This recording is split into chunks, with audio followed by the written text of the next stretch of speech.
Hey guys, and welcome to our vlog for June for the VANOTHER Collective. The VANOTHER Collective is a group of like-minded vanners, caravanners, campervanners, motorhomers, and every month we put together a vlog on a certain subject. So I will list down there all of the other members of the collective and their channels. Do please take a look at them, give them a like, give them a subscribe, follow them if you can. It helps all of us. Coming up are the logos of all the other members, and we'll catch you on the other side. Thank you very much.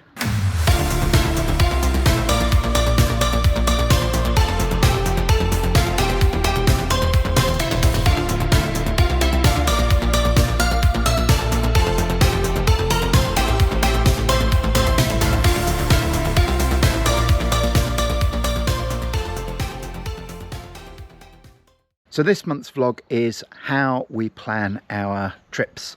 To be fair, Helen and I are generally quite spontaneous and just get on with things and go, but occasionally we do some planning, so we'll step you through all of that lot. Hopefully Helen will be back from her gallivanting around Europe with her mum, so she may well join us in this vlog or not.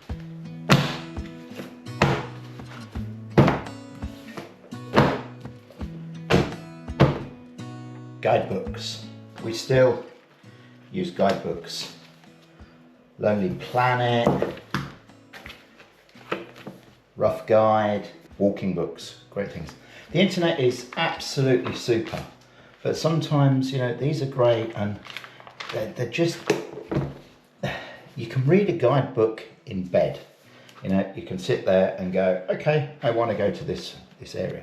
You can sit around and read it in bed. You can't read Google Maps or the internet in bed. Guidebooks for us are still a thing. We still collect them, we still buy them. Other things like the camping ACSI. It's great if you're just looking for somewhere you want to flick through into a country you're not really quite sure. You may go there, you may not. So we don't always have the most up-to-date one, but they're generally close enough. We use guidebooks still because they're nice, they're touchy-feely. Sometimes it's just nice to have a thing with you. In the same way that we've still got a map in the van. If we're going in the van, the car, whatever, we still take a real map because sat-navs are great, but sometimes you just want to just get that overview of where you are. So yeah, we still use and recommend guidebooks. A great hack if you want to save money on these is go onto Amazon and look for one that's a year old. Nothing's going to change. So it's when they update these about every 2 or 3 years. So look for the guide that was the previous version. These, I don't know, this one says it was £10. Can't see on this one, but it was published in 2019. This Rough Guide of Croatia was £15. But if you buy one that is the previous edition, you can pick these up for £2 or £3, you know, and they're generally new. So we still stick with guides. They're good. It's nice to have something touchy-feely. You can sit in bed and read it in the morning with your cup of tea. Great way to start planning. Obviously, we use all the same internet resources as everyone else does. I mean, our starting point is always Google Maps. Pretty much everybody's starting point must be Google Maps these days. Once we've kind of found an area we want, we'll zoom in, have a look at what's around. Sometimes Google marks things like campervan airs, sometimes it doesn't. If we can't find campervan airs straight away on Google Maps, or campsites, you know, things like that are quite often then.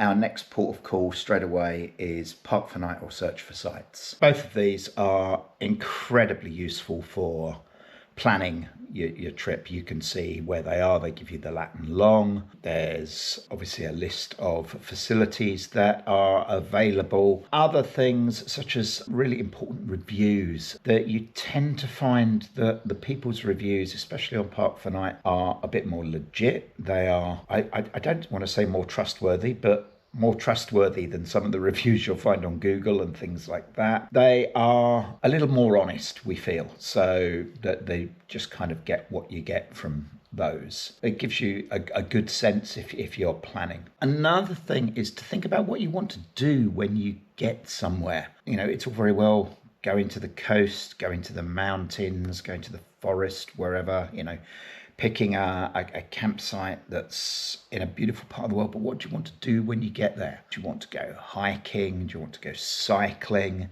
If you're going to the coast, are you looking at, you know, I don't know, dolphin trips, say if you were down on the South Portugal coast in the Algarve, things like that. One of the things we use is TripAdvisor, just to start off with. It can be a bit flaky. Again, you know, some of the reviews on TripAdvisor, I think, are dubious at best. And also these days, it feels that it's less of an advice service for people and more of a sales service for the companies and the people that are running these trips. It's aimed at selling you something rather than giving you the information. That said, it's a really good place to look to find out about things. Quite often you'll find that because Expedia, who run TripAdvisor, obviously put their commission onto any prices that you would pay if you booked something through TripAdvisor. Use it as a starting point and then look up the companies themselves.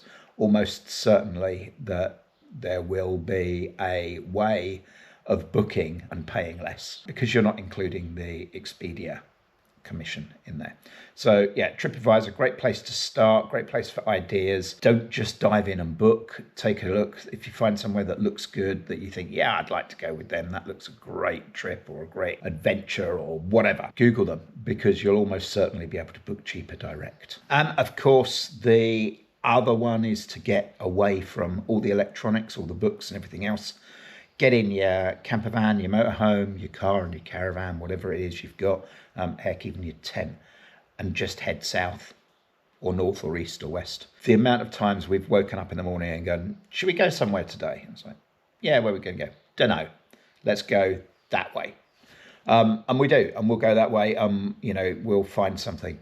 Now, to be fair, especially in France, the joy of having a campervan or a motorhome is that there are a zillion places to park up. There's the paid for airs, there's the free or ridiculously cheap town airs. It's okay to park up by the side of most roads. There is a system of park ups that I can't remember the name, something France, Quelle Surprise. But basically you buy a membership and it's about €30 a year, and you can park up in farms and vineyards, wine producers, things like that, all for free, providing that obviously you are self-contained, so you have your own toilet and waste facility. Basically, the whole idea is you'll visit their farm, maybe buy something in the farm shop, maybe buy a bottle of wine, that kind of thing. They let you stay overnight. It's you know, it's a very symbiotic thing. It's great.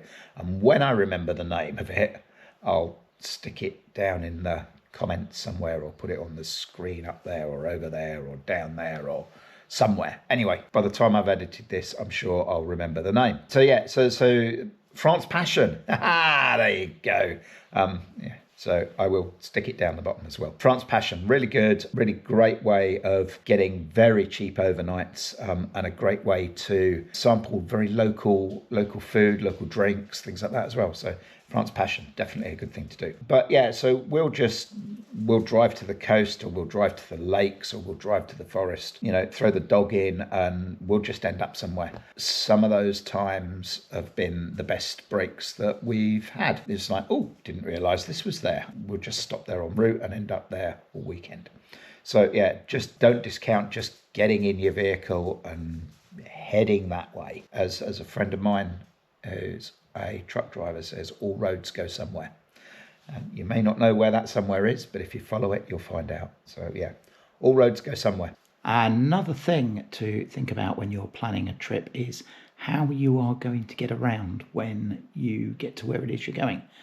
If you've got a caravan, the answer's generally fairly simple. You're going to take your car. But you may have a camper van or a motorhome, something that once you've parked it, you don't want to move too much. So at that point, are you going to take your bikes? Is it easily cyclable? What's the terrain like? Do you need public transport? All those kind of things. And once again, Google is the answer to this. There's some really good overlays on Google now. You can overlay public transport, so it shows you things like buses and trams, where all the bus stops are, where the tram stops are, assuming your city has trams in it. So that's really good. It's really useful. The planning part of that is excellent. You can go from A to B and say, hey, I want to use public transport. Google is super cool for that. Another thing is cycle tracks. Now you can put the cycling layer onto Google, and again, it shows you once you're there, it will show you dedicated cycle tracks, roads that are good for bikes, i.e. sort of not massively fast main roads, dual carriageways, things like that. So that's another really useful overlay on Google, as is the terrain overlay. You turn the terrain on and you can see straight away whether it's flat, really mountainous, things like that. So again, if you're planning on taking your bike or an electric scooter or something like that, it gives you a good idea of whether or not it's going to be navigable easily. I guess another thing thinking about planning is, what are you going to wear?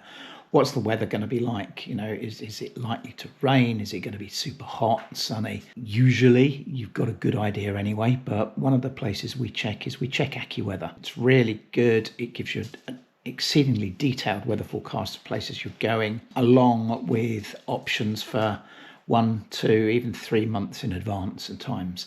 So you can dive into a location and you can get a month in advance easily. No weather forecast is perfect.